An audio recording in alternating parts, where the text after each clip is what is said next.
Inasa na, pinatay pa. Ito ang malagim na sinapit ng 18 taong gulang na babae sa Madela, Quirino. Makibalita tayo kay Michael Sison ng GMA Dagupan. Nananawagan ng hustisya si Rosemary Valiente para sa kanyang 18 taong gulang na anak na si Mary Chris. Natagpo ang patay sa isang sapa ang dalaga sa Barangay Dipintin, Madela sa lalawigan ng Quirino. Wala nang saplot sa ibaba ang biktima. Puno ng pasa sa katawan at may matinding sugat sa ulo. Ang kapitan ng Barangay Dipintin ang nakakita sa biktima. Base sa investigasyon ng pulisya, ginahasa si Mary Chris bago pinukpok ng matigas na bagay sa ulo hanggang sa mamatay.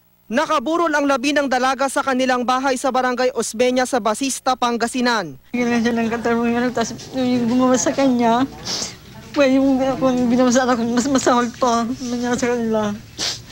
Gusto kong pagbayaran nila yung bayan ng anak ko. Ayon sa ina ng biktima, noong Marso ay nagtungo ang kanyang anak sa kanyang tiyahin sa Maynila. Doon daw may mag-asawang nag-imbita kay Mary Chris na magtrabaho sa Quirino. Naging trabaho niya, yun nga, sa bar. Sa ngayon patuloy ang investigasyon ng pulisya.